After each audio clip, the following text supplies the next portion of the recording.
Hey, girl. Yo, Mike. What up, girls? Girl. Hey, girls.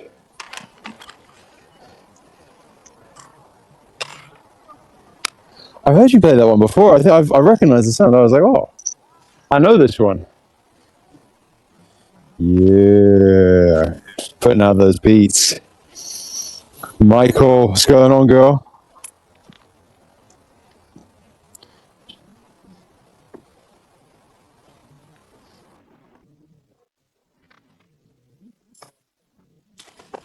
Yeah, I've been coding as well, man.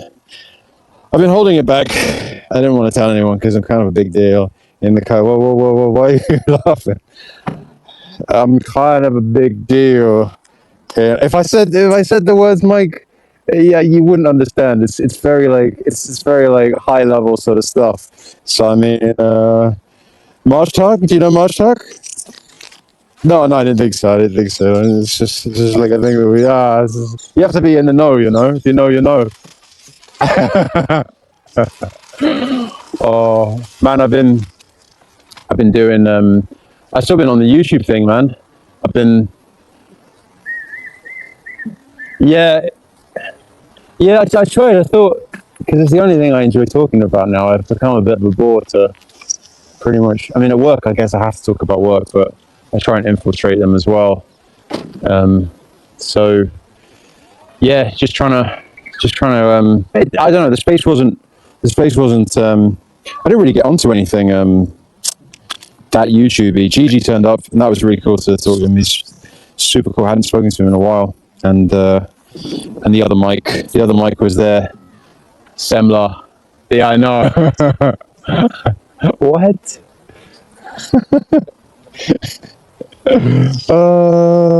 Cool guys. And but yeah, we didn't really go too much into it. I think I realized as well it's a bit if you're not super like goofing out on it, it's probably a bit like I don't know, it'd be like somebody just geeking out on TikTok and you're like, oh, the details kind of get lost, I suppose. They're not really relevant unless you're actually in it, doing it. And so yeah, I just kind of didn't really think there was much point to going too much into it. We had a really nice chat, man. And yeah, mate. Yeah, girl. Slow, how are you, girl?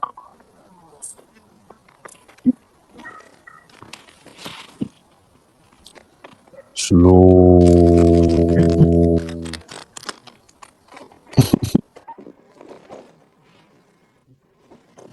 You're toxic and paradise.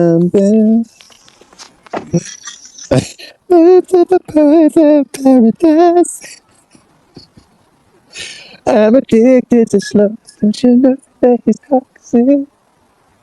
Someone must have sung that already. I feel like the rate of really funny in the cognisphere means I've probably just rehashed that for somebody.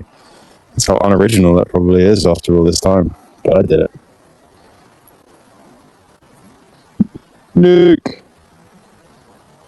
Yeah, what's up, guys? Hey, girl. I'm on the treadmill walking after my leg workout. Kind of out of breath, but I'm persistent. Yeah, I want to onboard someone with a gift card that I got at the conference. I haven't given any out yet. Are you, Nick? Why on the treadmill?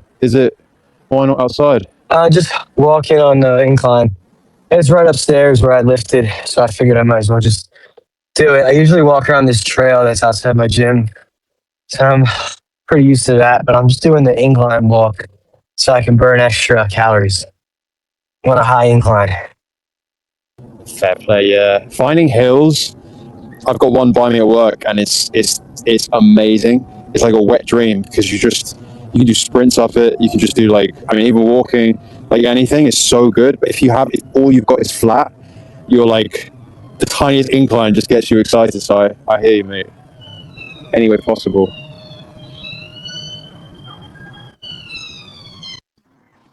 Can you hear me? Yeah. Yeah. What's up, girls? Hey, girl. All good, all good. I don't know how long I can talk. It might only be a couple of minutes. I'm at waiting at a appointment for someone, but So yeah, I wanted to. give us the juiciest bits. Slow. If we got 2 minutes with you, give us The all juiciest bit. all the bits that you think you should say. Say them. where do I start?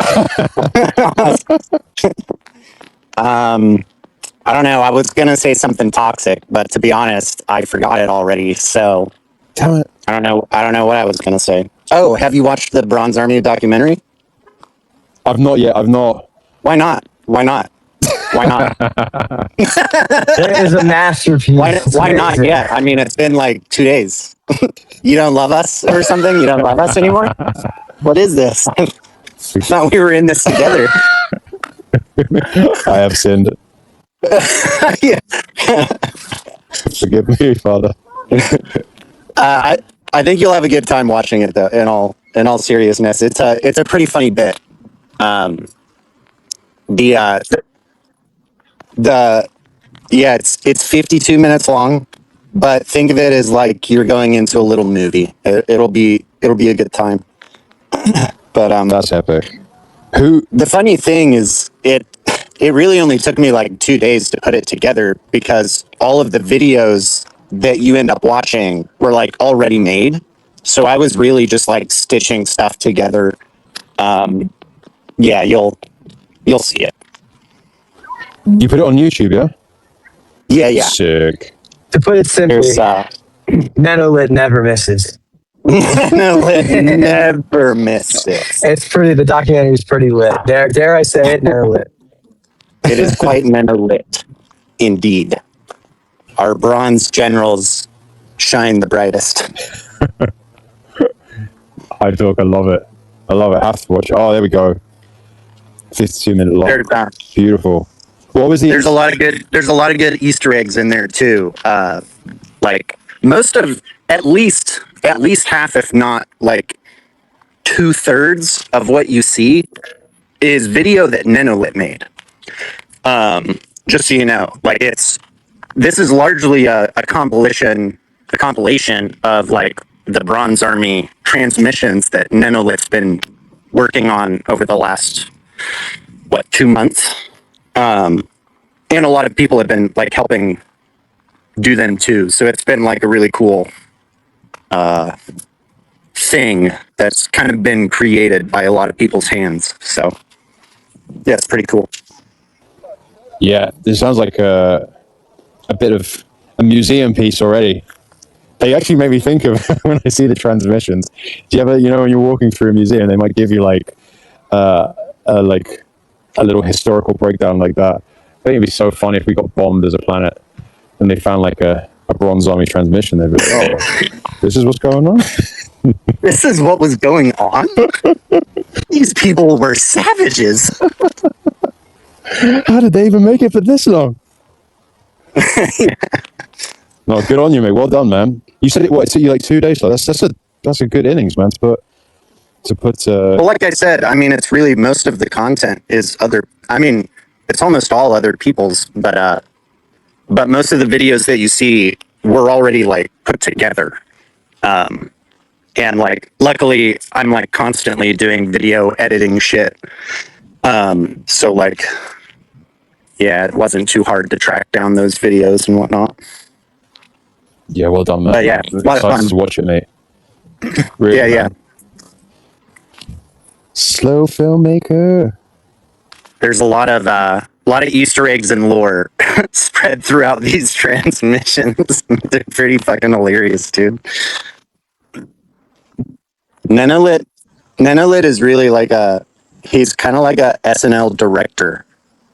Like that's kind of like it's kind of like what he's been doing in a way with the Bronze Army, and it's been like really, really fun to see the evolution of that. So That's a good. I like that, man.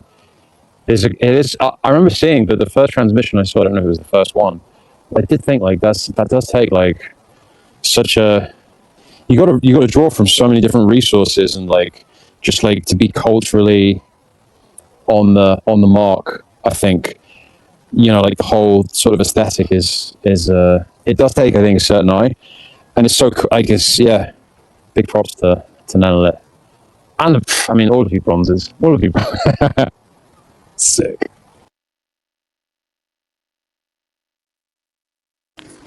What'd you say, Mike?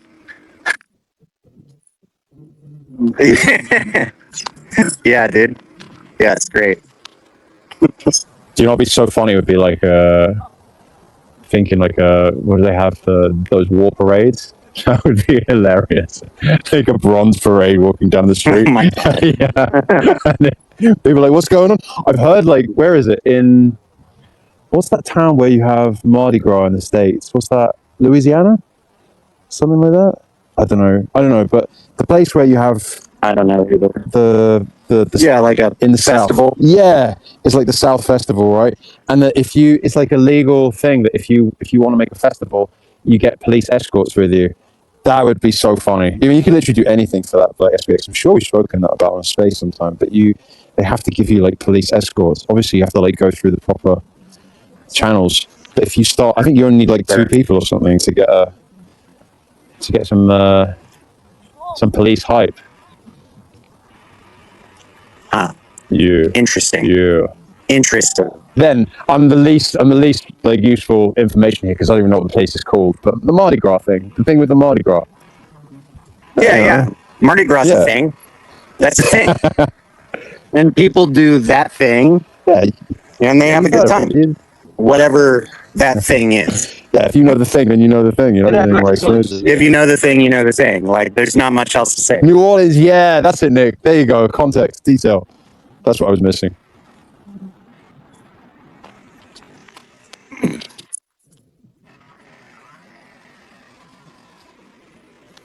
Oh, like Huh?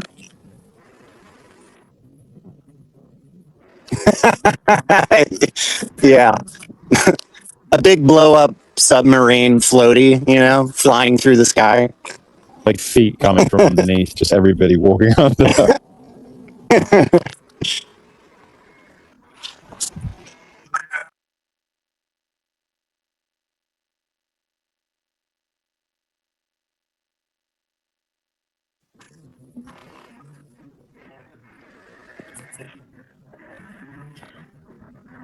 Mike, we're Yeah. like the worst people to host Mondaeon right now. You realize that, right? I yeah, me too. I'm like, okay, so what's going on? Yeah, exactly.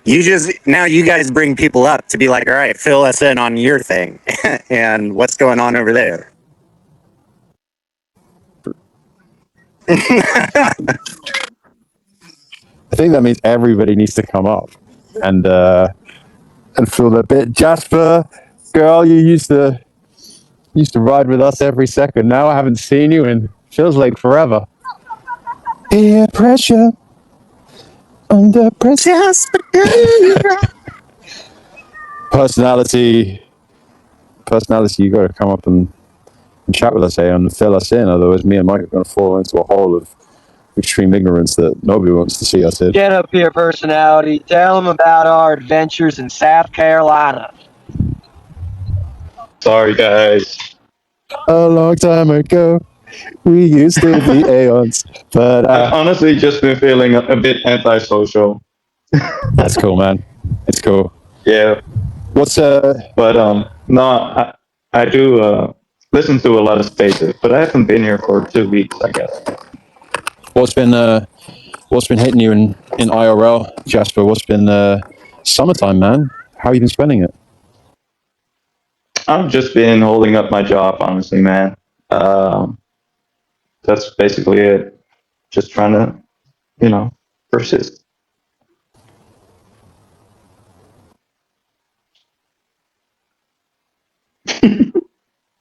What? What are you talking about?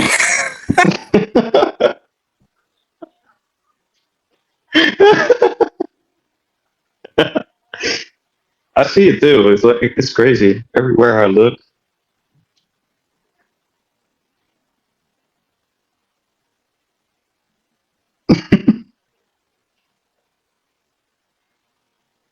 You were deep in the coding hole. What's Yeah. the experiment now, Mikey?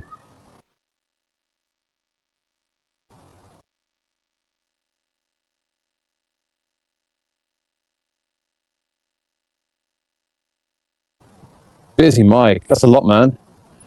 Are you feeling balanced in all of that? How's the soul feeling?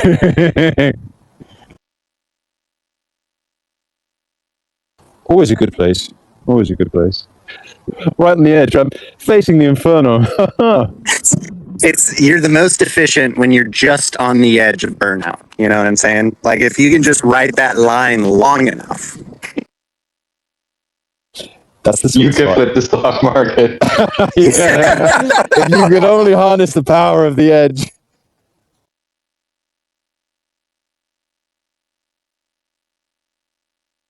Mike, could we help you?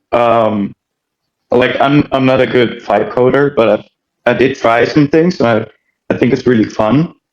Um, but I don't know if you would like the teaching role, for example, and like you could let me go on some tasks, but maybe I would need help, to figure some shit out.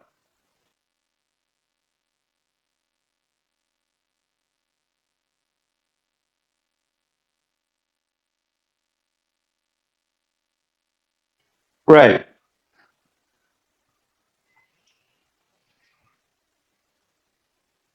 Yeah. Well, maybe we should get on like a video call and you can explain me like what you want. And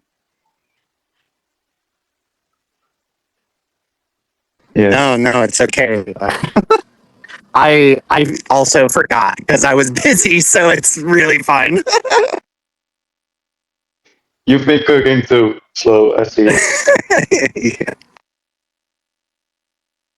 But yeah, I'd love to help. So let's set up a call, Mike, and then we'll go from there. I think it would be really fun for me too.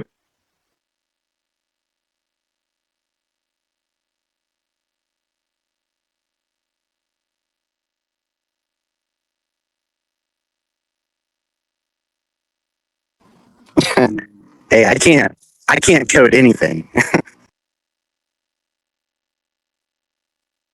Just a Just to hang out. Okay, cool. Yeah, I'm like, hey, I've never done that. I didn't sign up for this. Hey, I wasn't volunteering for that, actually.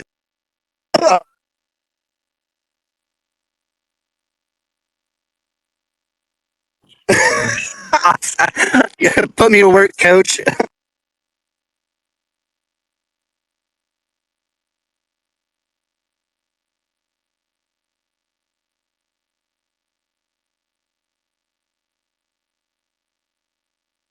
Bro, the Ponzi is just a Swiss Army knife of onboarding.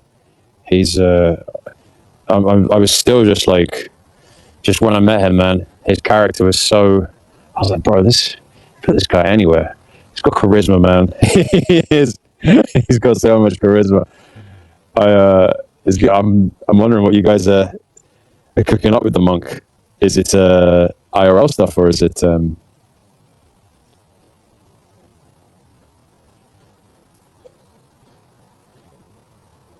cool of the monk? Oh, do you know? Sorry, mate. I cut you off.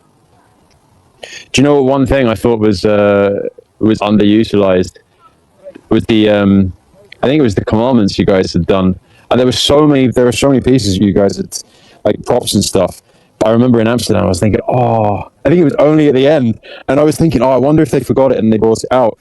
But I thought that alone, that prop was so good. I was like, oh man, that. Do you know sometimes you've got like so many things, and each one of them is like is really cool. I just thought him with that was a really cool piece. It just came to my head there.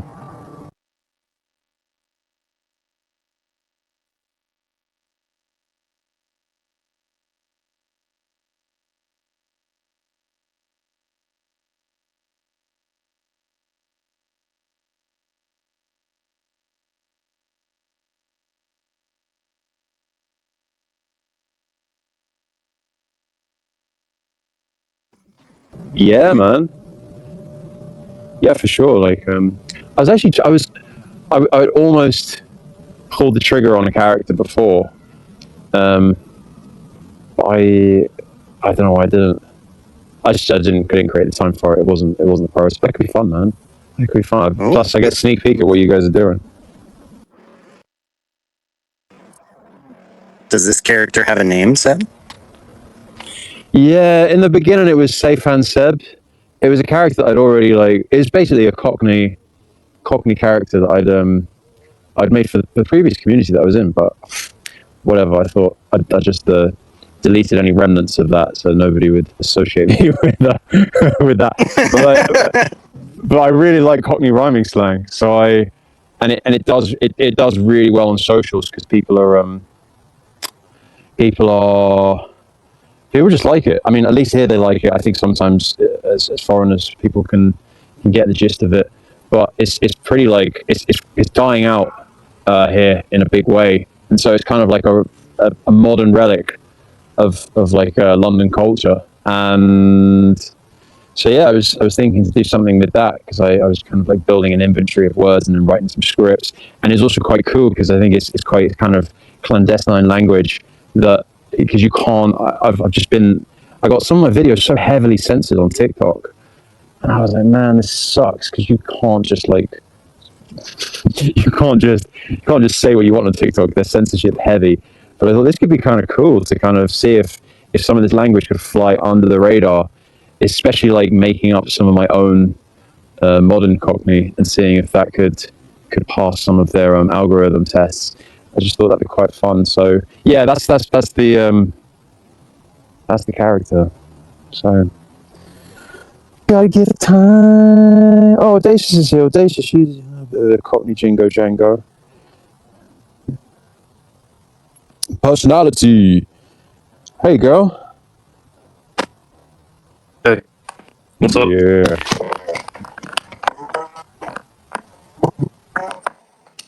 Doing good. No, you mentioned when Nick and I went out to a few bars. We did that at the South Carolina conference. It went pretty well. I was able to onboard quite a few people. Like I'm constantly shilling IRL whenever I can. That's reasonable, but Do you have a do you reckon you've got like an evolution of IRL shilling, mate? Do you see like any sort of like maturing in your like method, any refinement as you've gone on, or is what's your sort of takeaways now at this point of having done so much? kind of. I mean, the refinement is more just like discernment of how do I what will speak to this person the most, and also being able to do it in a good way based on my own passion and feelings. So, like a lot of times, I harp on, we're all kind of fucked in a sense. Not to be too doomer or anything, but or try not to come across that way. But how the traditional sense of working a job and investing doesn't really work, and it'll get worse. Especially that usually works a lot for younger people like me. They kind of get the idea of it, and I'd say the most uncommon or another aspect I try to use is the kind of spiritual aspect for some people because I think that is also very real, and that does kind of get some people. And so yeah, I'd say just being able to. I mean, the passion's there for sure. It's always been there. I wouldn't say really what I say has changed. Is just understanding what how do I persuade this person or to understand that SPX is the only option. Yeah, it's a kind of. I think I heard somebody say it like before, like reading the room. That sounds like how you're saying it. Like you've really learned like a. Wait, just mute your mic real quick when you're not talking, bro.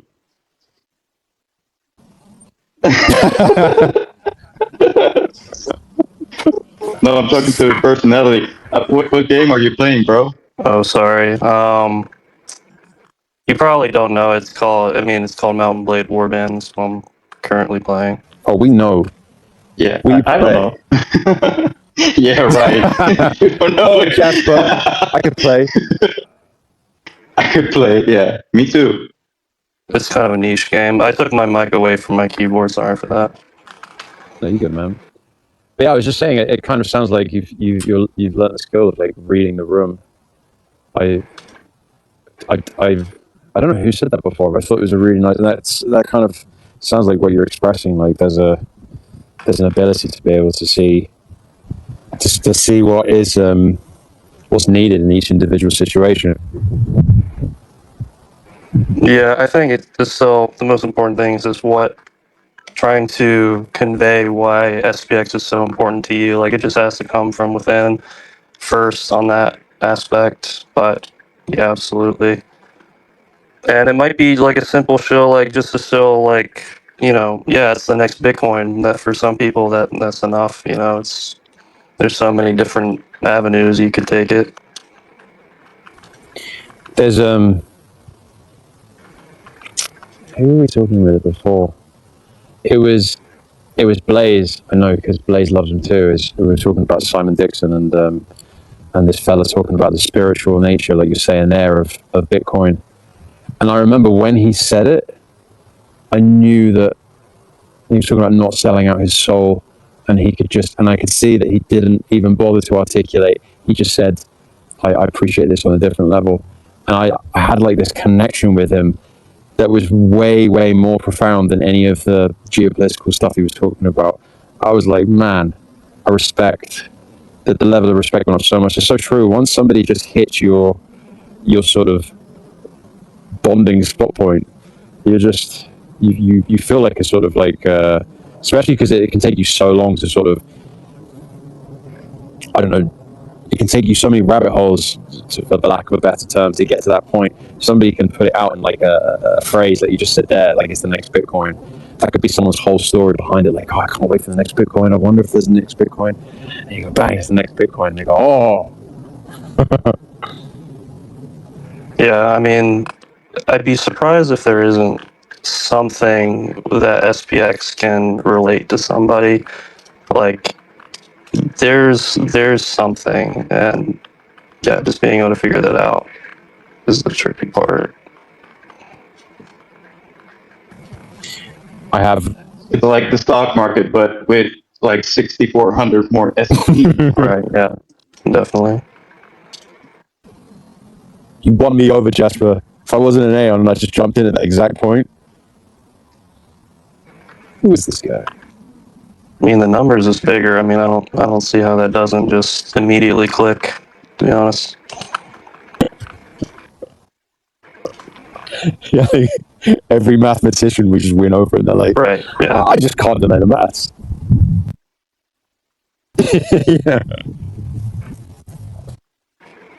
That would actually that would be such a funny sketch, actually, if we just went to like, I don't know, I think MIT is like a math place in the States. I don't really know what an a math place here is, but it'd be so funny if we just had like mathematicians and scientists on camera being like, you do agree that 6,900 is bigger than 500, and we could get like their faculty and be like, head of science, head of chemistry agrees that 6,900 is bigger than 500. They'd be like, yeah, of course it is. You just be like, that's actually just giving me ideas. But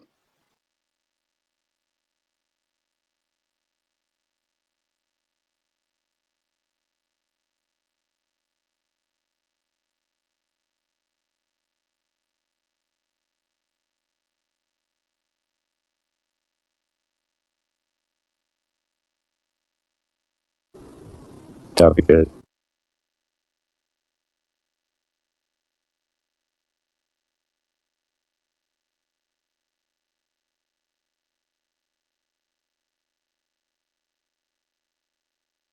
Yeah, that'd be great, because they'd be looking at like, yeah, of course I know it's bigger.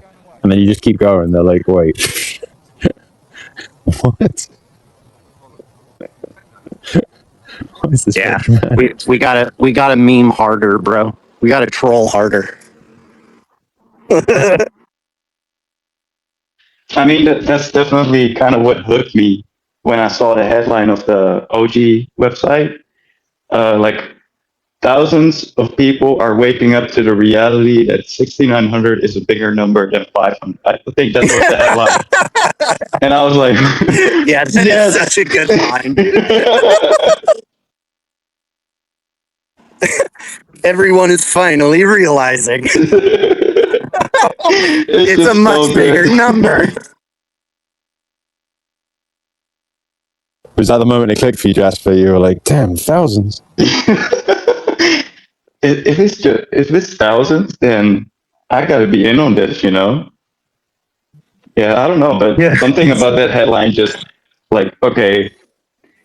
And then I was like, okay, I'm not into meme coins because I don't do that. I have a rule that I don't invest in memes, right?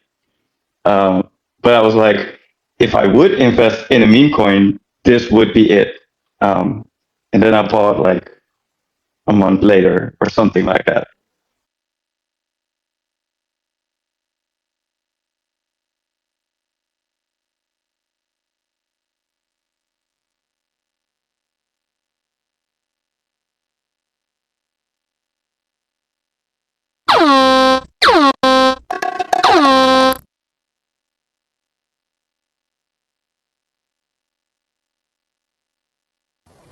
I mean, it could hit hard. Like if there was like, I could see if there was like a wave of attention that came to us, and we just went hard for like a week.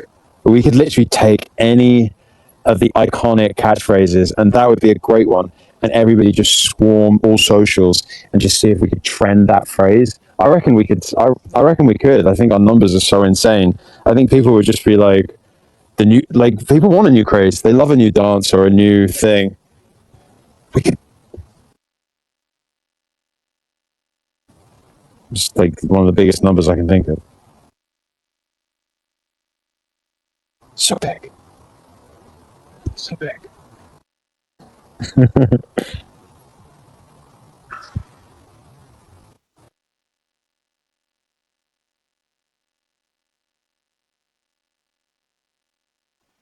Who are you asking?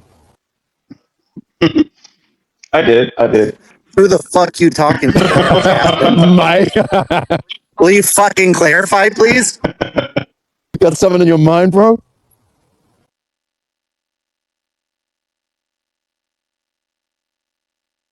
Yeah, Jasper, you listened to it. What was the? I'm super bullish on Murat just going on big monologues. Is the fucking hardest thing ever. I love it. And I think he's really becoming to own his spot in the spaces. And he doesn't really have a lot of censorship in his talking, I feel like. Like, for example, when he mentioned the Chiron situation, I really appreciated that. He touched on it and he felt like, yeah, it's okay to gatekeep that bullshit. So overall, I'm just super bullish on him doing it, and also that he said like, I hope he can do hundreds more of these, which means like he's gonna continue doing it for years. Um, so I'm super appreciative of the fact that he's doing it, man. And I gotta gather up the courage to get on stage, I guess. The courage? Yeah. Talking spaces all the time. What are you talking about? But spaces feels You different, run bro. this house, bro. I don't know. There's just a lot of people here's what you do. showing up. So Here's what you do. As soon as he gives you speaker, you get up there, you start hitting the soundboard, you say things like, fuck you, Murat, this is my it's not space like now. I have stage fright. It's not like that big of a deal, you know. It's just a little hump. That's it. So I'll be good. I'll be good. Honestly, yeah, no, I get it. The first time I talked to Murad on Into the Cognosphere, I was like probably sweating the whole time. Which is like funny because I've like been around him or whatever, but it's just, yeah, you almost feel like there's some kind of pressure on you and you're like, I don't know, what's this pressure? And then he's like, I'm going to go on a 15-minute monologue. Okay, what do you think? And you're like, yeah, like, that sounds great, dude. Like, holy shit. I don't know what to say at this point. Like, what the fuck? Just just tell them respect your elders and just keep talking. You never wear anymore? Sorry. How's it going? I didn't mean to interrupt. I just Hey, said good. real quick. Easy. Once it's out, the buyer covers shipping. And with 0 seconds, we keep What's up, boys? How's everyone doing? Good, man. How are you? Good. Dude. I'm doing great, man. I'm doing great. I'm just watching a documentary on lotus, blue lotus flowers and stuff, Egyptian culture, etc. Yeah, Holy man. shit, that sounds so peaceful. Yeah, it is actually, man. It's very peaceful. Peaceful life over greed, man. Have you learned So, anything that's worth sharing about the Blue Lotus? So the blue lotus, apparently the ancient Egyptians have used the blue lotus flower for many ceremonial activities. They've also used it to kind of as a scent. It's been proven recently that it can perform as an aphrodisiac, which is very interesting. Yeah, no lewd, no lewd, no lewd. This is for procreation purposes for children. Peaceful life over greed, everybody. Children are important. Uh, but yeah, all of that stuff. It helps with vivid dreams as well. So if you ever feel like you don't dream much, and if you drink a tea of blue lotus, it'll help you sleep better and give you a deep REM of sleep. So that's pretty Oh, interesting. okay. So it's And I think more like a supplement than a flower, or what? it's a supplement. I mean, it's being studied more today than it was then. So I mean, I've been more intrigued at it because uh, I don't know. I just found it very interesting because I stopped smoking cannabis. I've been clean completely. So I was just studying more plants, like what things are actually good for you naturally, and all these things like that. So and this one popped in my head more. That's Daisies. interesting, bro. No, daisies are good. Chamomile is good too. I think that's how you pronounce it. That's a tea. And like Smoking daisies. Yeah, lavender. camomile's great, man. Lavender and oh, lavender. That's good stuff. Oh man. How about- Yeah, like pure chamomile, like not the crap from the tea bags, like the raw herb. Yeah, It's yeah. So yeah, a lot of amazing. people like, and it's not with chamomile specifically, but like for example, like since I'm learning about blue lotus, there's a lot of people that claim to sell blue lotus flower, and it ends up being a blue lily, which is completely interesting because it's a completely different plant, and the blue lotus is a lot more potent when it comes to the chemicals, or not chemicals, but you know what I mean, like natural things inside the plant. But yeah, there's a significant way to tell on how it looks. The blue lily is more purple-ish. It's a lot more purple, and then the blue lotus is mostly white with tints of blue, which is I've read about too. So it's not really blue. It's white with tinges of blue. Yeah. So it's just kind of deception. Yeah. So yeah, some people might assume that the blue lily is the blue lotus, and they're like, "Oh my god, I tried blue lotus," because apparently there was a time where it was actually almost like hard to find because they used it so much in the past. So people started advertising blue lotus as blue lilies or whatever, and it wasn't the same thing. Like it might feel the same, almost similar, but it's not exactly the same. So like, for example, you might take the blue lily and then you will be very calm, but if you go to bed, you just go to bed. Versus the blue lotus, you will be a lot more calm and you have deeper sleep and more vivid dreams. Ooh. Wait, so the blue lotus is more vivid dreams. Yes, it's more potent. Yeah, so just learning my stuff, man, because people can just tell you random stuff and you don't even know what it is.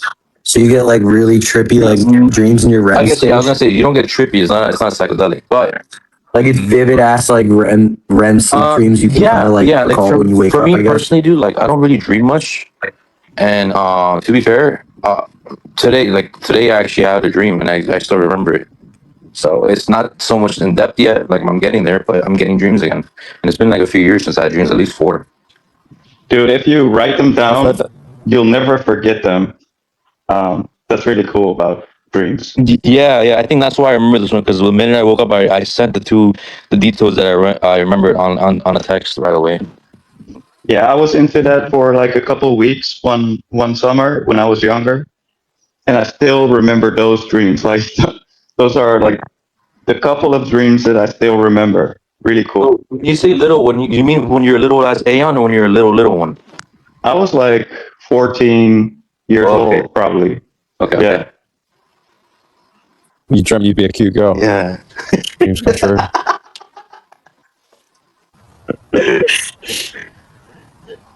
Was it really? Was it like that connection to wanting to have dreams that made you stop the marijuana? Like, because I've heard from like many people that they interrupt dreams. Was that like? Is it like a No, bonus I mean that now you're honestly, I dreaming stopped again, or was smoking that? weed to help motivate a friend to stop that couldn't stop for 10 years. So I'm actually there with their journey, so they don't go through it alone. Cool, man. Is it like how does it compare, like on or off? How does it compare to like between the two? Sober versus high, you're asking? Yeah. How's that To be feel? honest, like I've quit before, so it's not like I've already been through those type of withdrawals. But I guess the most ones you'll get is lack of appetite. You don't want to eat as much anymore. Um, Sometimes things might bother you because you're so used to doing something and you get agitated because you can't do that one thing because of whatever reason. So for them, I've noticed that they've still nauseous still in this time versus me. I'm not really like as nauseous. My appetite is suppressed for like I want to say maybe 2 weeks, and then like now it's somewhat back. I'm not eating like I used to, but I can eat if I feel like it. You know, like I don't have the urge to eat as much anymore, so that's good. I guess my tummy can go away. It's not Santa Claus season no more. But yeah, that's Time for a mini cut. yeah, Do the mini cut with the appetite suppression. yeah. I've been drinking more caffeine instead, like coffee, black coffee, so that helps a lot too. But you eventually, when you overcome that, and I tell this to a lot of people too, especially the ones that say that they do, not to say, I guess, how can I not to judge anybody. I guess that's the word. What I'm trying to say is, I know most people they say they smoke, they perform better when they're high and stuff like that, for example. But I would like to argue like just like I said, I don't know anybody specifically, but I would like to argue the person who says that may just feel that way because they haven't experienced their sobriety to their maximum potential yet, and that's why they may feel like they're better with it. Like, Working, for example, some people like to work when they're high, but like when they're sober. no, I was just trying to make a dig at Mike. I wasn't saying okay. like. Yeah, we're working out. Like working on to like all these things because when you smoke, like everything feels better, so you think you're doing better overall. I'm not saying you're slow, but like there's a limit to your brain sober if you're so used to being high, you know. And if you break that challenge, your brain is a muscle, you know. You're training your brain, so you eventually overcome that. I think I can do better when I'm sober if I keep pursuing that, keep persisting soberly. Yeah, I mean, I'm not slow either. Like, my laugh isn't contagious. It's not that contagious. Yeah, man. And then I did some laundry earlier. I don't know if you guys saw my post. I, I did a laundry post earlier. Ooh. It was a response, but it was just me kind of like tagging along with what was going on. I didn't see it. It was I responded to Chiron because he said he did laundry, so I responded. Yeah. I've just unfollowed you by trying to find it. No, it's okay. Oh man, you hurt my feelings for a second, dude. Yeah, if you see Seth just started following you like all this time, you're like, wait, what the hell, man? It was literally just me being like a grandpa trying to. Oh, cool. Yeah, that looks like an intense. Yeah, but everything's been good overall. I just got my car serviced, the SPX Mobile, and conditioned. Checked everything's looking in good condition. We're ready for another road trip if necessary. Let's fucking Good go. question. That's a good question. We got to figure that out. But it's still being used on a daily basis, being marketed around Florida.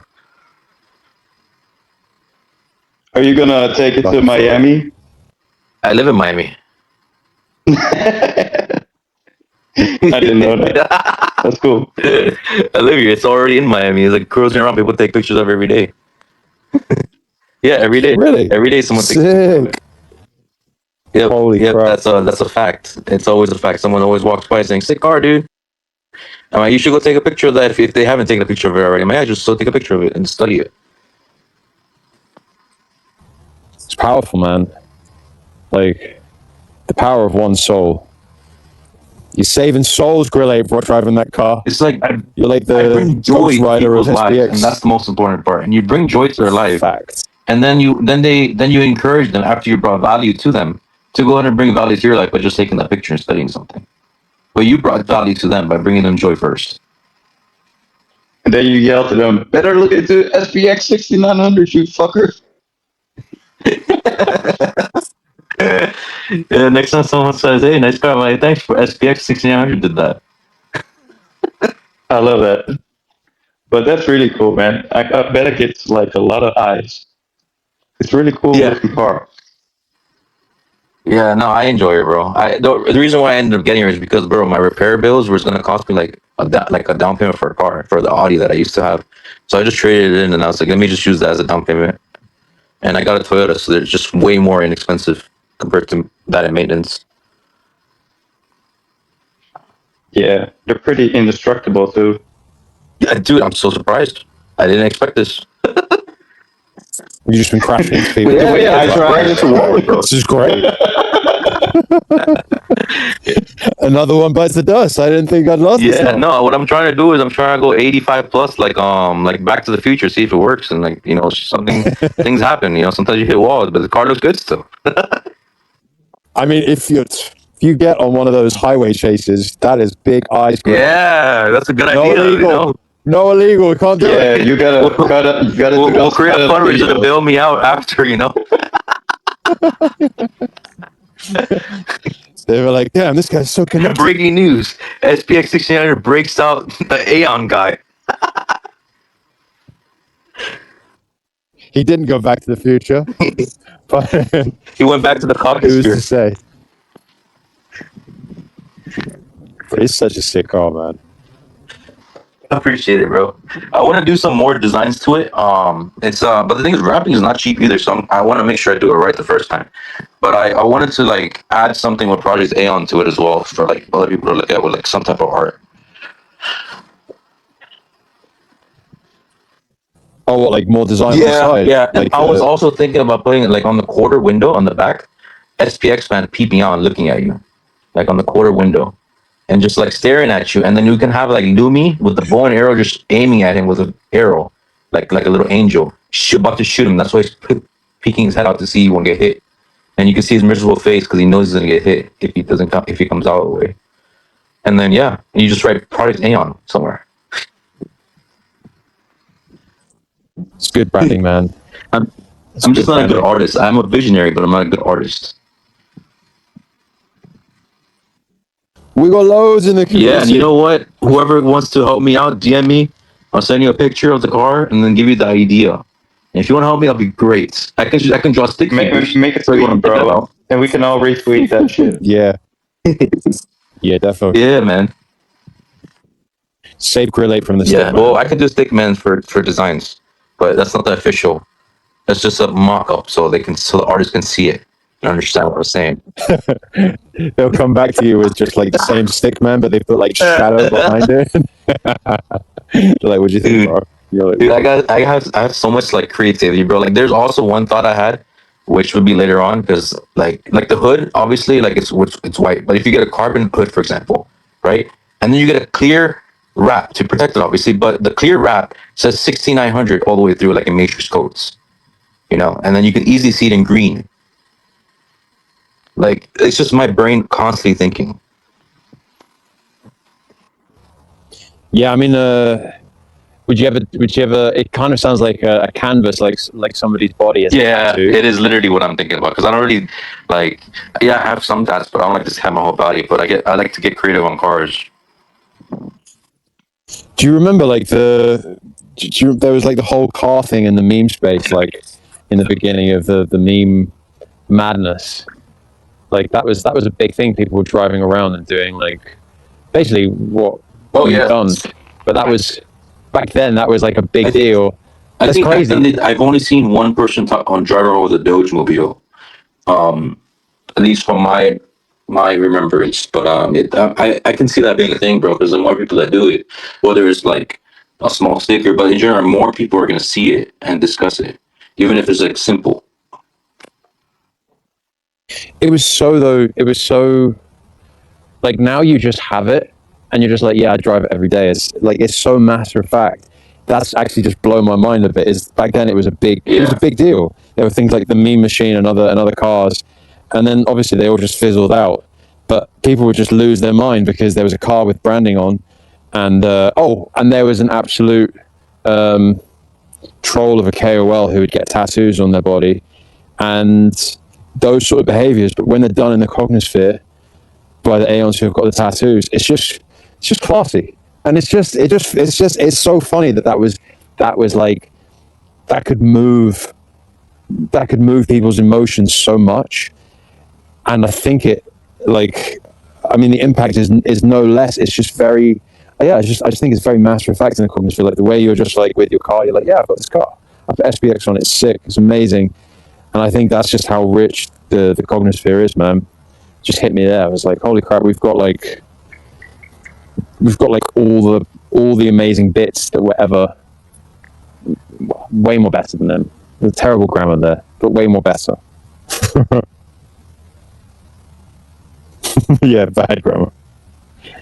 Cut that bit. Yep. Nip it. Actually, the dreaming bit, man.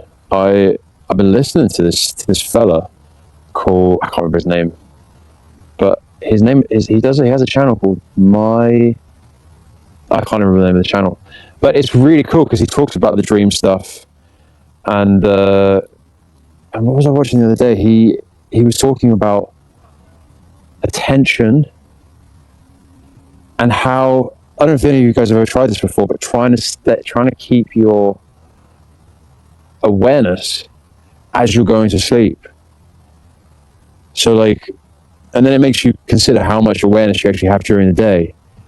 Like you could call it presence, but just like being with the moment, free of thoughts, free of words, rather, free of pictures in your mind, and then taking that to sleep. So having that in the waking world and then taking that to sleep. That's been something that I've been working on as a sort of you just made me think of it there, Grillet, with the vivid dreaming stuff, man. I wonder if anyone's tried anything like that, because I'm finding that to be such a trip. Every night I fail miserably.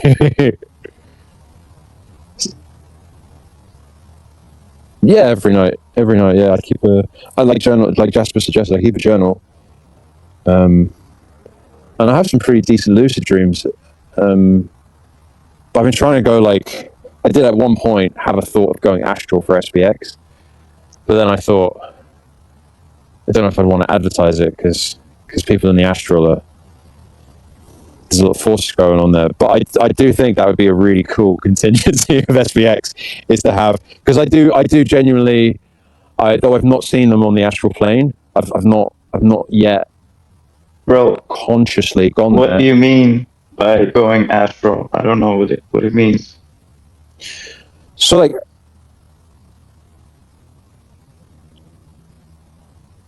what? Whoa! Oh, that's sick. Damn! Holy crap, man! So retweet that.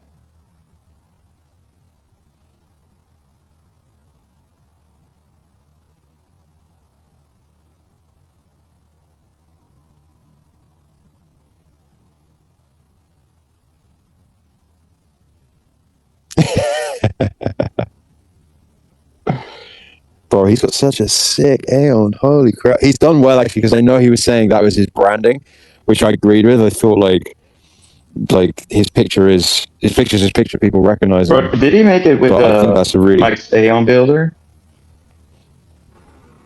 No, I reckon I'm it's pretty probably- sure that's it's an aeon. actual aeon.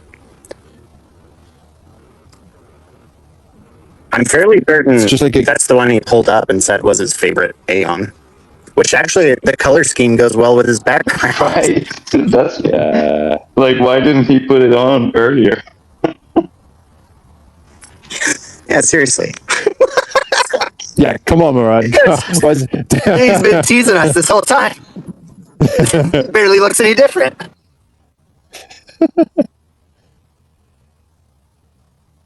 Bro, that is so bullish though, those guys putting it on, because it just looks good. It just looks good. But yeah, Jasper, I just mean that the astral is like when you have an out of body experience. So you can leave your body, and these experiences are really like well documented now. You can just go on YouTube and people are kind of sharing their experiences.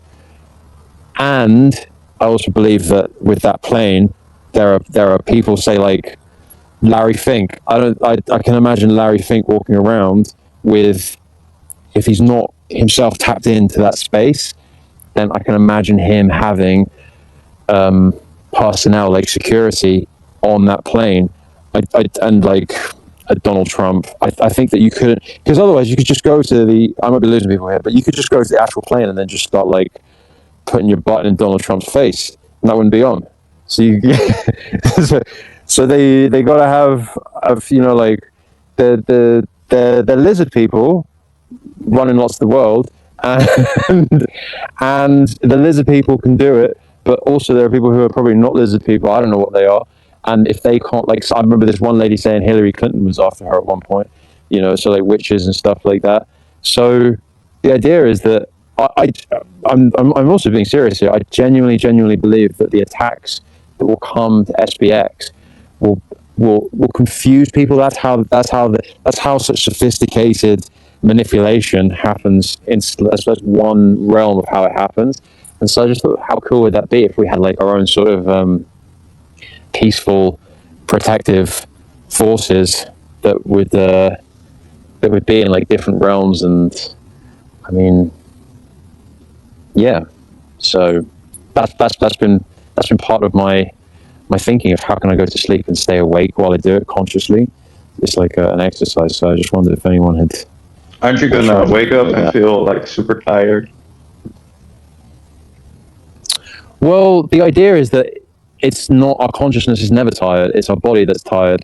So the process is that you go to sleep, but your body goes to sleep, because if you think about it right now, the amount of times that you're just slipping into habitual behaviors is insane. And so when you go to sleep at night, we're kind of habituated to just switch off, and so our consciousness is off to other places.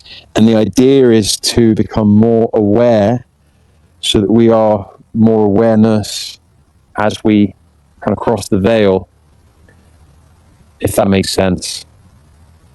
Does that make sense? Okay.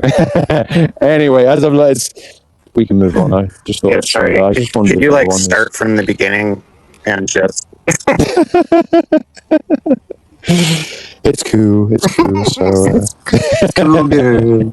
it's cool, girl. If anyone ever wants to talk astral, just hit me up with a DM. I'm happy to. Killy. As someone who is interested in neurology and physics and all that, hearing about astral planes is a bit dreadful, but all right. As long as you enjoy it. Yes. It sounds like fun. Like just putting your butt in people's faces. Psychically, that sounds awesome. But okay, hypothetically, if it's real, imagine doing that, and the first thing that you do is actually put your butt in Donald Trump's face. That actually ends depressing. I mean, you gotta have. I mean, no lewd. Whoa! Where have we gone to? Hey, we crossed the line. I realize we've just been enjoying too much lewd. What's going on? Well, yeah, actually that too. rein it in. My goodness, what have I become? No, but I mean, yeah, we kind of, do you know what? We kind of do we're already actually quite well versed as a community in terms of the non-physical. And the non-physical, we already rationalize the non-physical as visualization. So that's already in our kind of vocabulary. Whereas if you said visualization, I don't know, 50 years ago, people would have given the exact same sort of response there, Kelly. Like we'd be mocked as kind of modern day fairies by people 30, 40 years ago, probably even less, by the things that we take for kind of granted now. Now there's enough studies on visualization for people to go, yeah, that's pretty compelling, and there's enough people who have purported to have used really focused in single isolated. This is the thing. I focus on this thing, and I get the result. Even Tans wrote a really nice post I remember, and I just thought it just hit me, and I was like, oh yeah, I could see Tans as somebody being somebody who's used very concentrated visualization, but I think collectively we do it as a community already. So I think even though it might sound like a visualization stretch, doesn't have anything to do with anything mystical. It's basically you're having an idea in your mind, and you're, there is so much things in the world, and when you have a focusing idea, then your perception focuses and your action focuses on actually achieving that idea. So this is nothing mystical. This is you are just focusing your brain, and we are focusing our collective brain in that direction. So it has nothing to do with astral planes or metaphysics and all that. It's just, coordinated action. So yeah, rock and roll, man. Yeah, cool. I think that our opinions don't agree. I definitely, but that's okay. That's okay, man.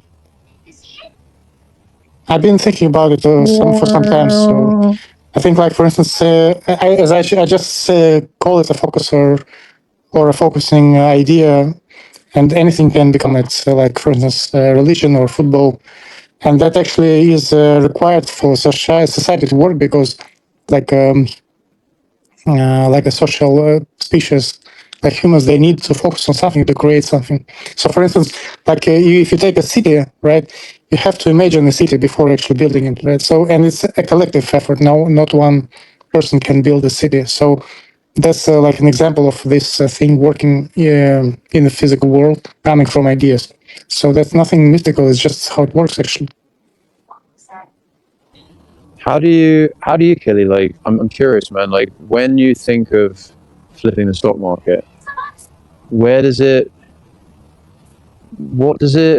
feel like for you in terms of the sort of the logical path? How do you sort of envision it in terms of unfolding? Do you have or do you sort of see the end goal? Do you see like the pathway to it, or do you see the end goal? I know that many people probably have they don't have the path, they just know it, or they do have the path and they can sort of see it. Do you have either of those, I wonder? Well, I think I see that our movement can become popular, and when enough people actually start taking it seriously and committing capital globally, then it becomes a problem for the stock market, for the trade fi. Because it's not that hard, actually. We just need maybe like $1 billion for liquidity to have I don't know, $1 trillion market cap, or maybe at least 500 billion. So if you think about it, it's not that much money. I think in GME they invested much more than $1 billion collectively. So yeah, I think, and that will be if, for instance, then at some point that there will be like a like a fulcrum point, or where if we just peak at some price and then just, okay, let's just take money and go home, or it continues like in circles, because of course flipping stock market is not it's, I think, maybe it will take maybe 10, 20 years, but if it doesn't die at first spike, then it will continue, and then we will see how far it can actually go. But so again, and if it actually becomes like a globally popular thing, and since it's a blockchain, can't really be banned, then it has very interesting future for sure. again, that it has to become like a focusing idea for the masses, like a quasi religion. But everybody is talking about it. At this point, 1 second, I need to make my VTuber a bit less loud. Okay, I got to put some peer pressure on you, man. Murad just put the girl on it. I think you got to put the girl on, brother. There's a problem. I can, like same with Milady. When you put on a Milady, or when you put on an aeon, you kind of force in some particular way of posting, and I do not really fit. So I don't know. And also, by the way, maybe it's completely fucked up, but for me, I decided that I do not buy, for instance, Milady coin, but I also do not buy SPX NFTs. So I don't know, because if I break this, it will be confusing for me personally. So I will keep to Remedia, if I may. That's not how podcast works, Kate. That was way too polite and constructive an answer to that's literally the opposite of peer pressure. I like your milady. It's cool. And What I have now is not that a would be Milady. nice. That's the thing. What I have now is not a Milady. It's a Remilio. It's like a secondary collection. Oh, okay. I'm not really And hip to the. yeah. And again, I'm not. I do have a Milady, but I'm not wearing it because they have their own way of posting, and I don't really fit into that too. Right, so the miladies don't typically have like the glasses and stuff. They look a bit more friendly. They're just different collection. Like the first collection was Milady, and Remedios were like second collection, and they are a bit differently designed. Also, they are girls, right? And supposedly Remedios are boys, and but it's not the big problem. The big problem is that they have their own style of posting. And if, for instance, if you were a Milady and you post not like a Milady, you got really called out. But this Remedial motherfucker is really have no constraints at all. That's why I can do things and not get I don't know, attacked by either of the communities, basically. Right. Oh, you can always convert, like fully convert. Yeah, well, there is also another collection, like MFers. Have you heard of that? No. It's like an old collection from the NFT bull run. It's actually also kind of free for all, but also they are pretty plain. The art is too simple. But it actually was a good time when they released. They're like the author was Sartoshi, and he posted quite funny memes back in 2002, 2001. Yeah, the NFT bull run actually was, I think, the best time when I had it in crypto was the NFT bull run. It was so kind of cozy. Everything happened in Discords, and there was so many interesting projects. And unfortunately, everything died basically after that, except for I guess Miladies and some other collections. Aeons came after, as far as I remember, they out 2023, right? So basically, they came after the NFT. And this was like the 2020 bull run, I guess. Yeah, that was the first round, the 2021 to 2023. Yeah. That was it's definitely like it's an interesting part of internet culture, and it would be sad if it went away completely, So yeah, I agree. If some people keep it alive, I encourage it. I think potentially what will happen if crypto will become cool again, I guess it will eventually, because since all the financial markets are like TradFi's will be going on blockchain rails anyway. So over time, like I think some of those collections from 2021, which cost nothing right now, will be by like relics that will be like natural selection of those. Even though without active communities, some of them will be like enjoyed for the art. It's because some of them were pretty nice that are still dead right now. I guess it's whoever like maintains community, right? Yeah, exactly what I was thinking. Like, if there's no community behind it, why would the NFT survive long term? Unless the art is just so for the art, cool. Like if you But take Xcopy, right? There is no community in Xcopy. yeah, for example, the bored apes. I don't think they're cool at all. I think they're No, those are fun ugly as bullets. shit. Yeah, definitely. But for some reason, they are still performing well, I guess. Because they have a lot of cash and they kind of support the floor via corporate treasury. I guess everyone that wanted to sell already sold, but when they minted at the deeds, they extracted about $1 billion out of the market, and I think it's was one of the last nails in the NFT market, because after that FTX collapsed, and after that it basically died. So yeah, so I guess CryptoPunks will be valuable long term, just because of the historic value, despite their Yeah, corporate. but I guess it's more of a flex. Like I have this kind of thing Yeah, more than the art is really cool. the cool art I think is Xcopy and his works. I think that will live long term. You know Xcopy? Do you know Xcopy? Yeah, he was. No, He has some PFP collections, but mostly he is just an artist. If you look up grifters on OpenSea, you will see they are still quite expensive.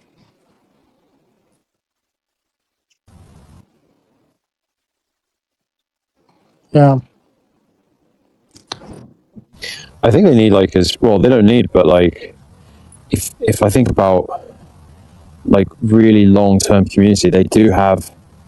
Like what was it? The thought that came to my mind was Liverpool Football Club. If any of you guys know football, soccer, and they've got like such a good anthem that is not. You guys know, right? You'll never walk alone, and it's so uniting. It's like I've never been to Anfield to see it live, but you just get chills watching it, and I think like that's one of the best harnessing of a collective community, and so much like narrative is wrapped around that, and they've had like tragedy, and they have like a very unique cultural identity in Liverpool. But go on, Mikey. who? Ha!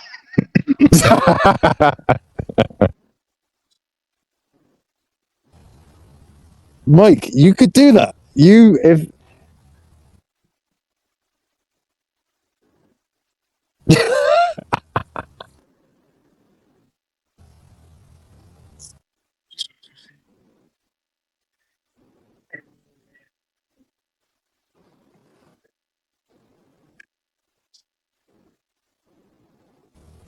it's almost like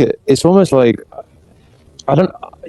I almost feel like it kind of just when the time is right, because I think about all the football clubs, and they've all got rubbish songs. They've got crazy good banter, which is why they're some of the most successful businesses in sports.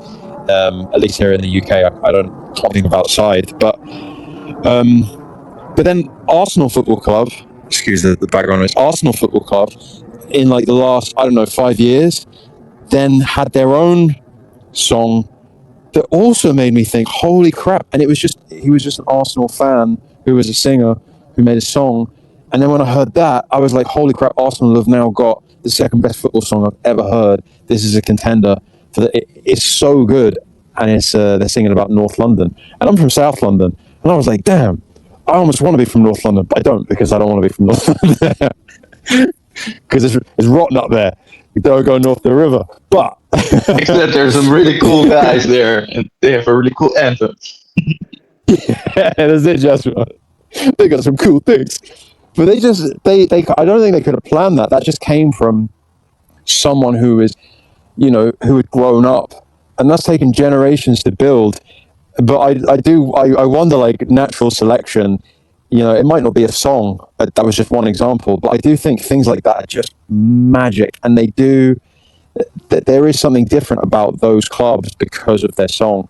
And I wonder, I'm sure something like that will come, whether it's a song or not. But I wonder what it will be for SPX, something that is kind of a hymn for the masses.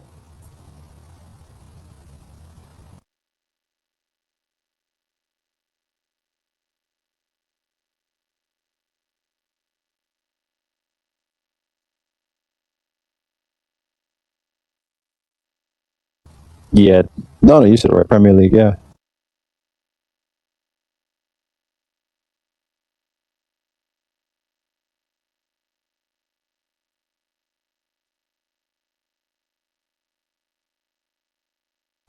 It's in our psyche now. Maybe it will erupt from us at some point, Mikey. But yeah, maybe the next event you'll have a brainwave.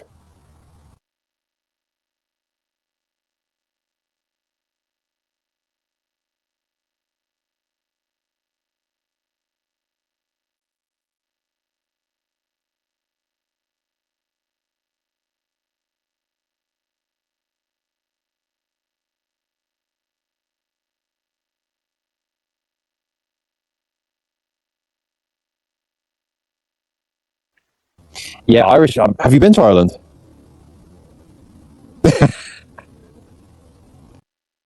Yeah, yeah,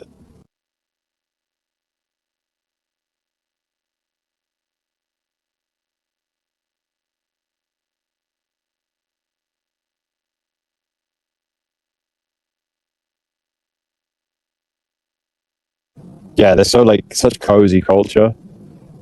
Such cozy culture. Yeah, I'd gone to an Irish bar in Dublin once, and I'd walked in with my friend, and she'd come from Australia, and I was like, yeah, let's just hang here for a drink. And then they just pulled out the band, and I was just like, holy crap, this is like from a movie. And they were just like doing the dancing. I think she went up on stage. They were like real, like, just felt like so homely. I was like, this is Irish people exactly as they, what's the word? Yeah, as they market them. And the accent, damn, so charming.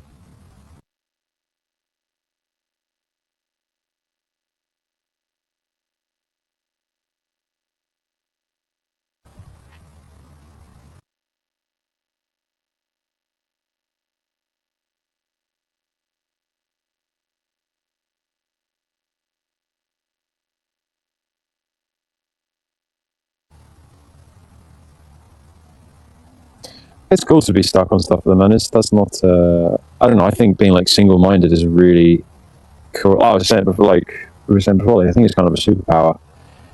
To you sound like you've got a big list as always, Mikey.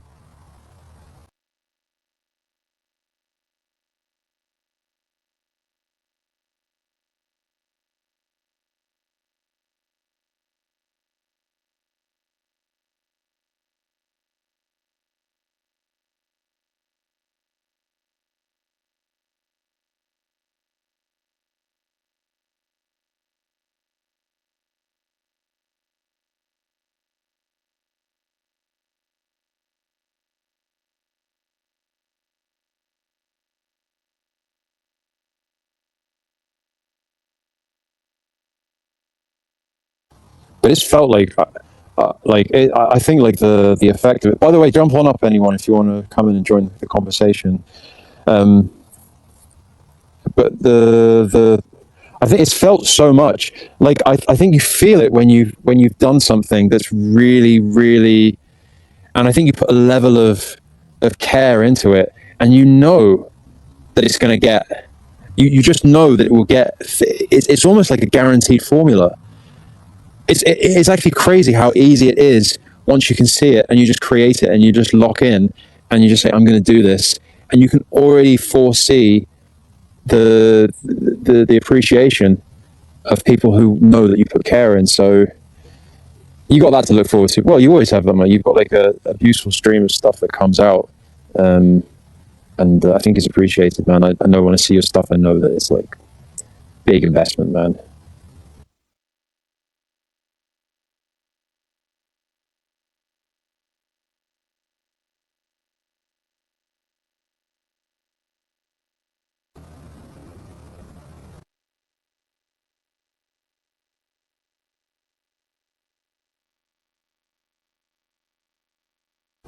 Yeah, because I mean, even when you said that, Mike, like I get it for in terms of stimulation, but if you think about it, a year is such a drop in the ocean to our time here, and I almost think we're kind of that consumer creator mindset is I gotta because the algorithm is working us isn't it? It's already got us working. We, like this platform needs you to post this many times a day, or if you're not posting this much, or if you're not giving, I don't know, music Spotify at this frequency, then but the people who really focus in on one thing and create something, and it takes the time that it takes, it flies in the face of the algorithm, and it really defies it. Like Barcelona, what do you call it? Didn't even finish it, the bum, and people still like it. What's it called? Sagrada Familia.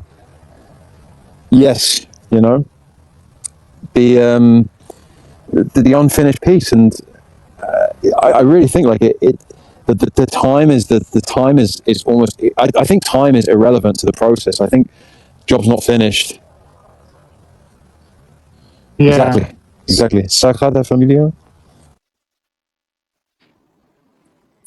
What were you going to say, Kelly? It's actually like all the significant cathedrals took several centuries to complete, so it's actually a normal process for a good cathedral.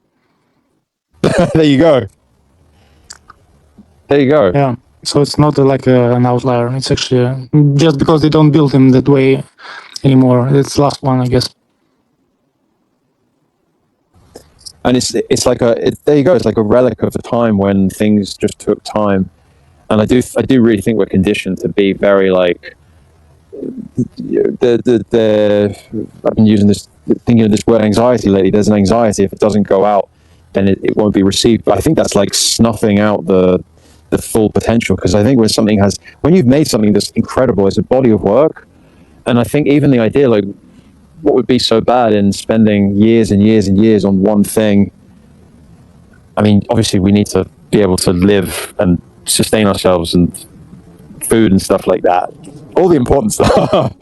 But I think that like there's almost like a lost art of like really like locking in. So I think you're doing a great job there, Mikey. I think a year and a half is fantastic, man. But I also think that that's a great amount of time to spend something that's so like valuable to the community.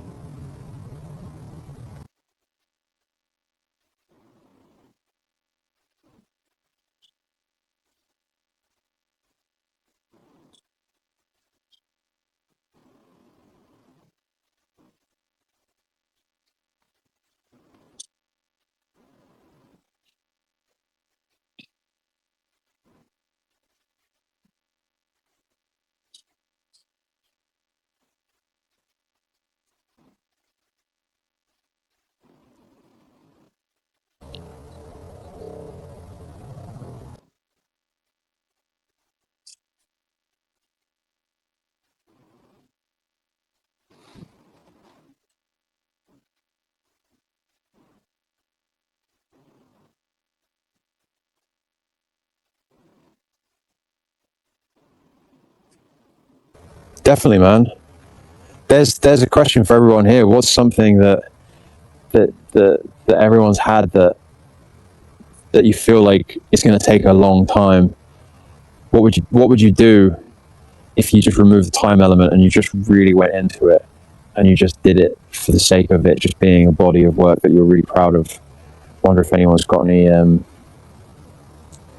things, maybe things that they. Yeah, go on, mate. Here we go. Family estate at Upper Upper East Side, New York. Trust fund for my children and all that. So basically, like an elevator to the next level of society, I guess. Yeah, man. So that feels like something that's. So that, for instance, my children like will not timeless. be bothered by money, or they will be able to do whatever they want.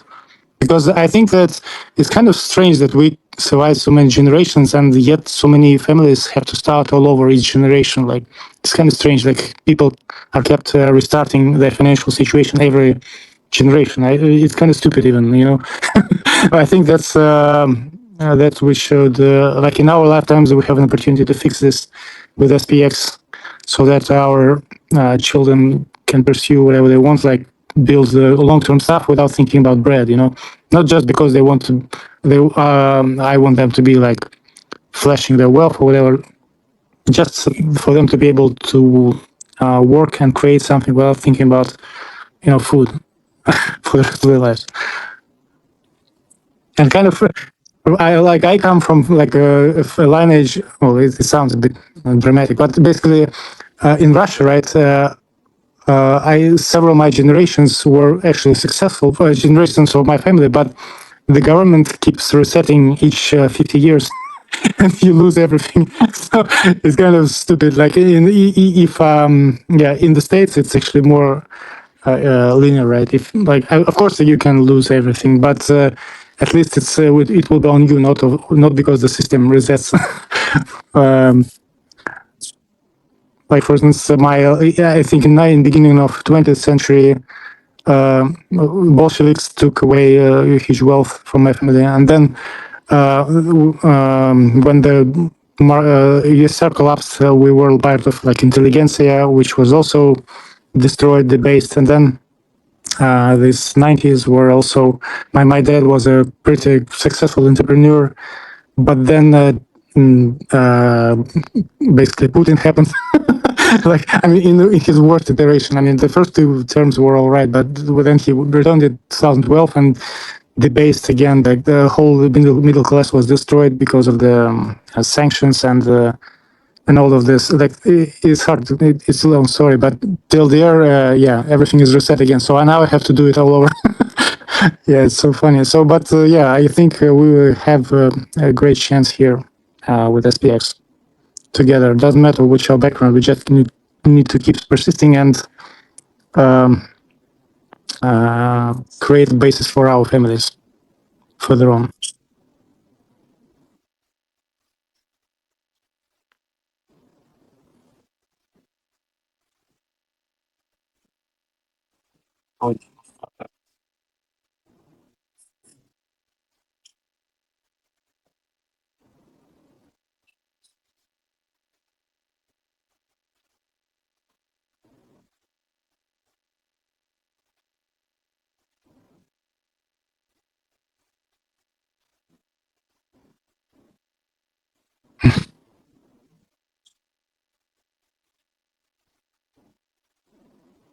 I mean, That's you what don't it need is of to. people. Sorry. No, I was just saying, Killy, you probably didn't want to hear this, guys, but that's why the lizard people interbreed and then they just send their souls back so that they can just repeat the cycle and keep the money in the family. Anyway, you go ahead, mate. Yeah, I mean, again, like that's the way the trust fund structure exists. So even though in the wealthy families, the kids don't have their wealth like right off. They usually like start receiving actual capital by 40. So before that, they actually have to work and learn and integrate into society and all that.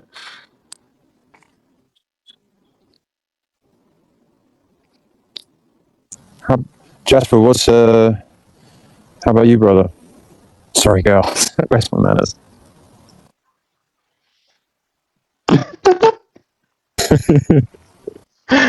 I'm sorry, I was distracted for a minute because I was creating an image. So what's the question?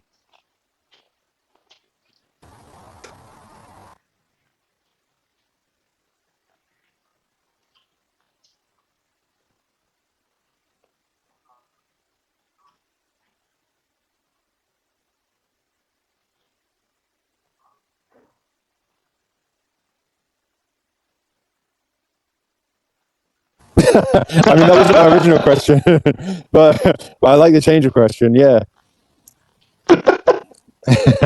my question, Jasper, was like, So yeah, make it really simple for me. what's like a what's a what's a sort of timeless passion project that you would like to work on? Man, it's so hard. I might have HD, to be honest, but I'm probably, you know, I might have it, but I feel like I'm not able to keep my attention on one thing for a super long period. But it's like I could, just work on SPX and do different things for SPX and whatever suits my time and my energy at the moment. So sometimes it could be hosting spaces. Sometimes it could be like learning how to create better images and getting nerdy with that, and then it could be like coding. So I don't really think I want to be a specialist forever. I think that would be really boring, but I don't know. That's just my gut feeling on it.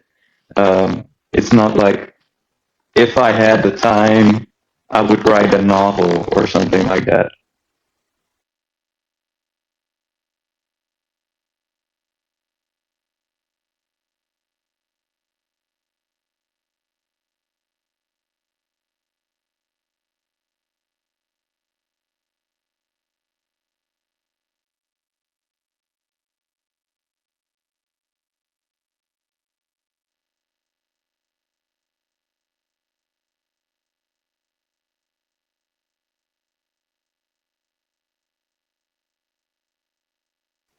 Yeah, and it encourages you, and also you can learn from what others have already discovered. About, for example, if you want to make images, people can guide you like, oh, you just gotta use, for example, I don't know which Aeon, but I DM'd him like, hey man, how do you make these images with the aeon phases? And he just told me like, oh, I do this and this in Canva, and then I crop out only the face, and then I can just change it. Um, Something that would probably take me hours to figure out because I'm not that smart. But if somebody can guide me, that really helps.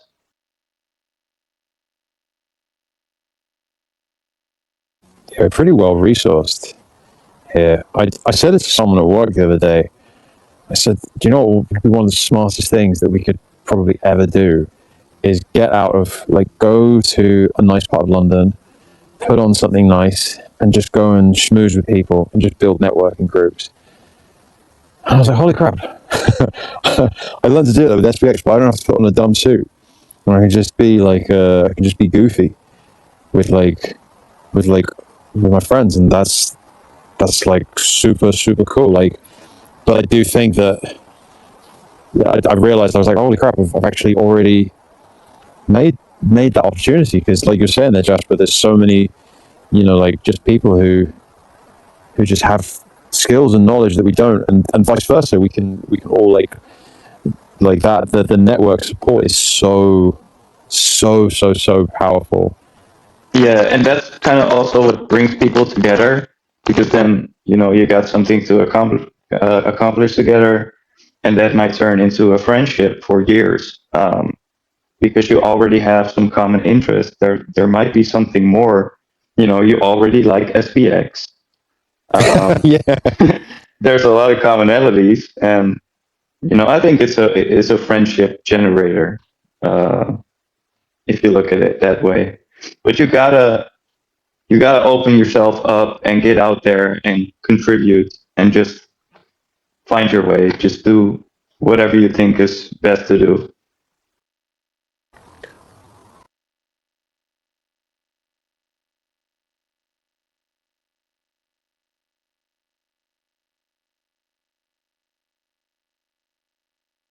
Yeah.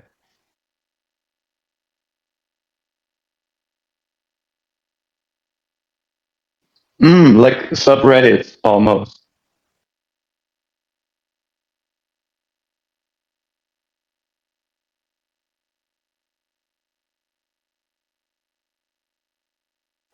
Yeah, of course. I'm just retarded and talking shit, but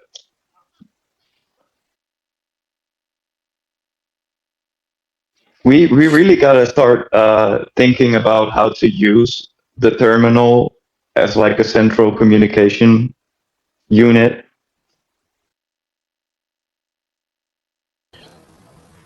Like I think we gotta try hosting a Mondaeon probably on there just to try it out.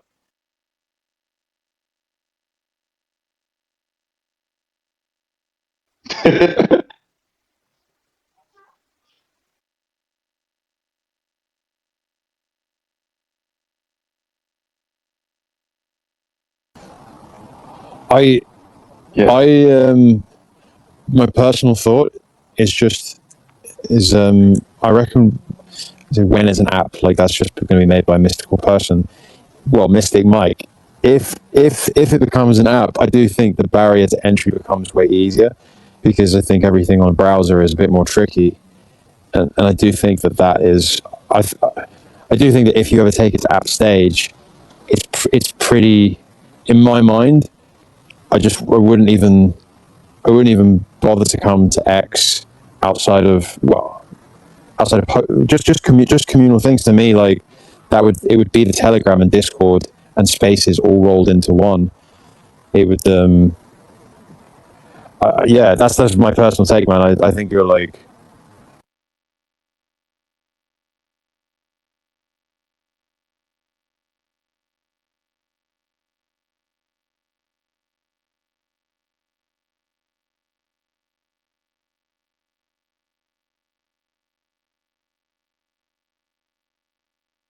ooh, ooh.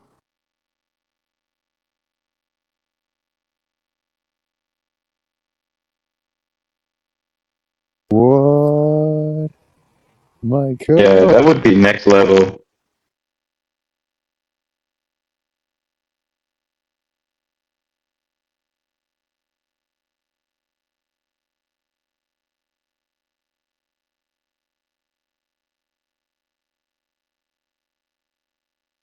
Well, it we gotta find a way to onboard people through the app as well, so that you can say like, you just gotta download this app, and then Oh yeah, you know, that's really good, man.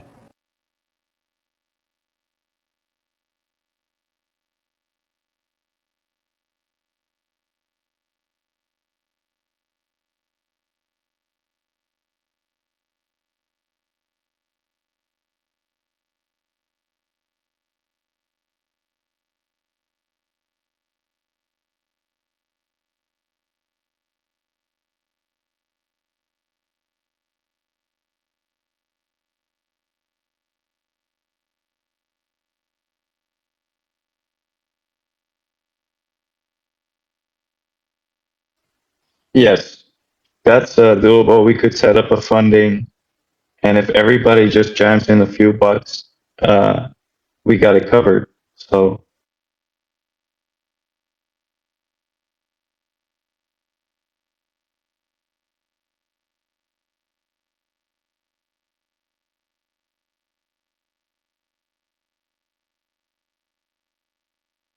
What? That's huge, Mikey. Because I mean, like, I can probably only see like a tiny fraction of a percentage of what you envision, but I just think it's everything that we stand for in the community, which is like real decentralization. And you're literally made a platform where we can do that, man. We can be out of the system. We can opt out. Opting out is so important. And man, I'm really excited for what you're doing, man. What, girl?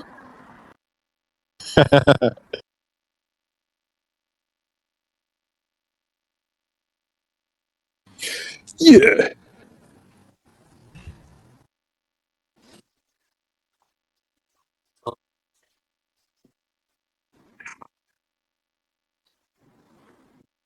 Don't think about it, Mike. You're like,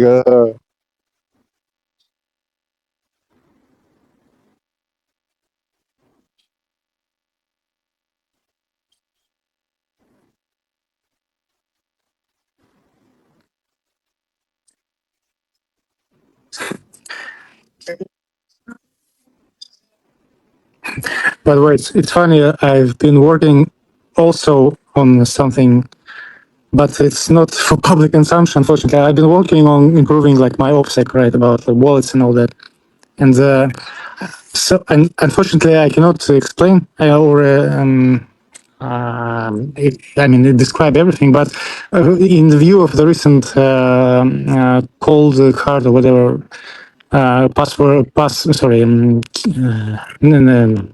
The key phrase, right? How it's called? So the seed phrase was guessed, right? Because of the low entropy and whatever. So here's my advice, if you want, just for like what I can tell for free, or not even for free, just what I can tell.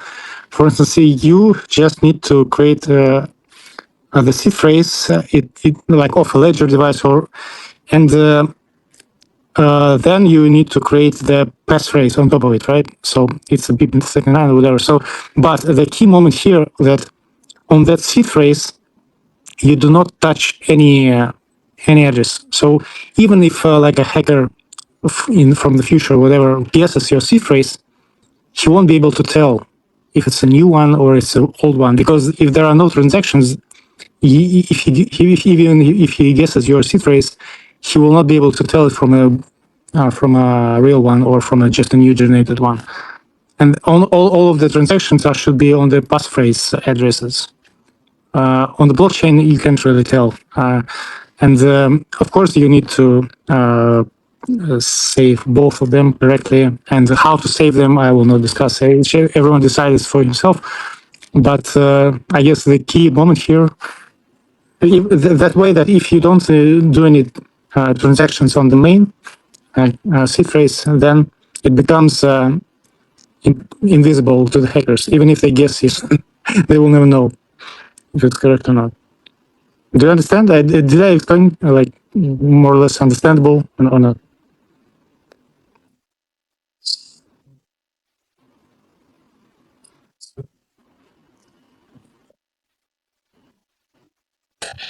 I, Me either, but I'm stupid. All right. So, for instance, when you open up like, do you know what a seed phrase is, right? When you have a cold wallet, right? Yeah. You generate a seed phrase, okay? And then next, so on this seed phrase that gives you several addresses or whatever, you don't on those addresses you don't transfer anything, no transactions, no like it must remain blank, like as if it was never generated. All right.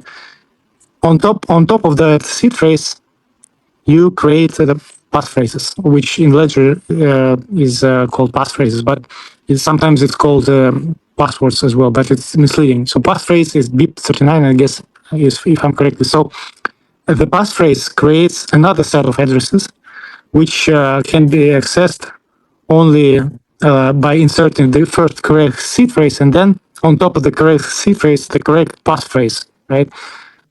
So, and you store your coins on those addresses only generated by the passphrase without ever touching the seed phrase addresses. Yeah. So that, do you understand now, right? So your seed remains blank and virgin, and even if it's guessed, they will never know that they will guess. They have guessed it. Yeah, that's that's my hint.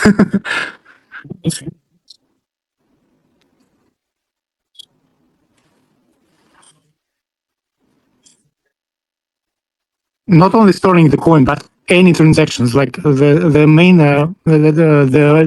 yeah, just like blanks, no funding or whatever, no coins, no nothing.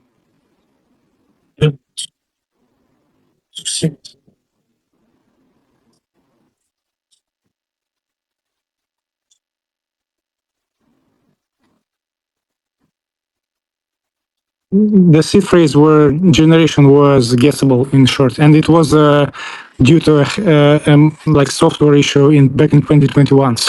So yeah. So they thought for 5 years they thought it's all right, but so then someone just guessed the seed phrases, and where they could find any money, they just transferred it out.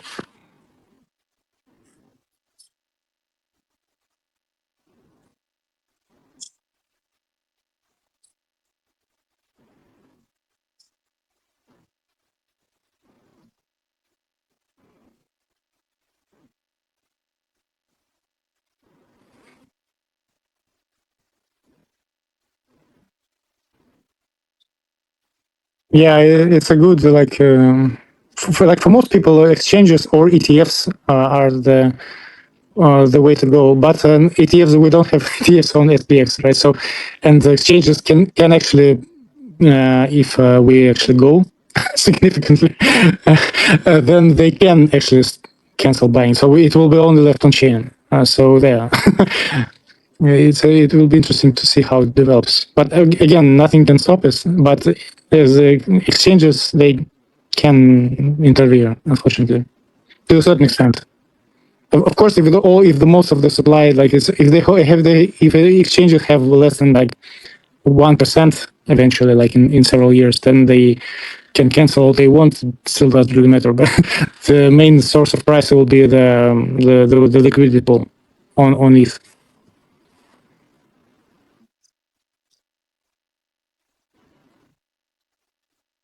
Oh, right now it's disgusting. I don't even want to. There is no chat, so let's not go there. But it's disgusting.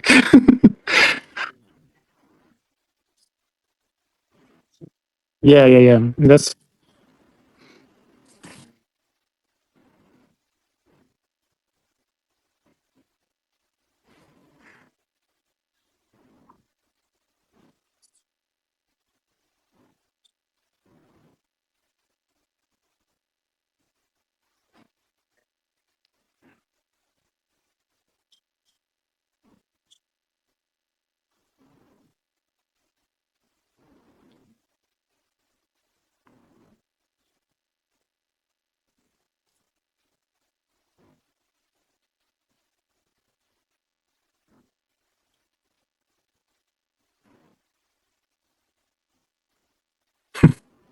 yeah.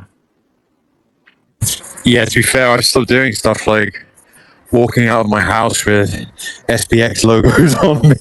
It's like, damn, I need to wait till I at least get away from like my area or something to take the top off or something, you know? Just so there's some like anonymity close to home. I've stopped taking like, been mindful as well of like, well, I haven't actually, damn it. But AI can, was it geolocate you, which is pretty horrifying.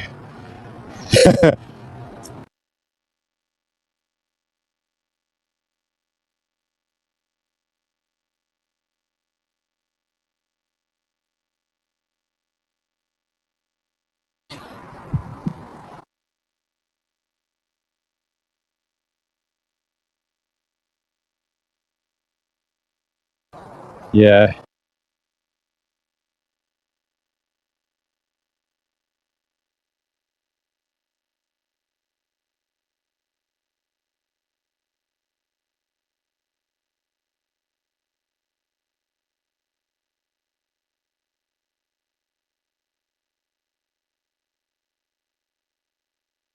Yeah, it's wild.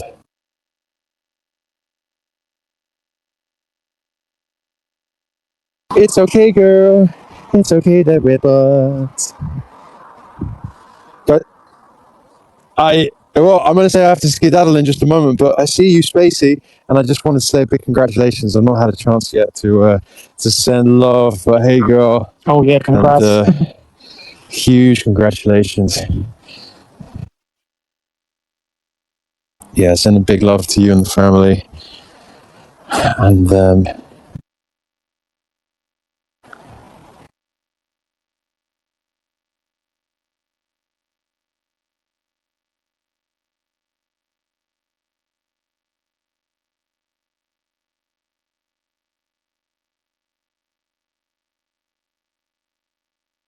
girl. But yeah, otherwise, I'm out. I'm out, girls. Thanks so much for hosting, Mikey. I love you guys, and see you real soon. See you in the Cognisphere.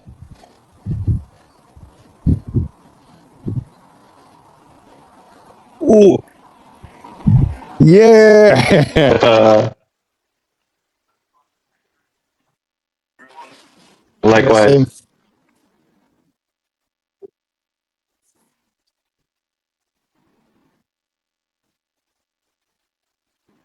No, it's okay. I need to go to sleep now. So yeah, thank you. It was good. It was nice to be here.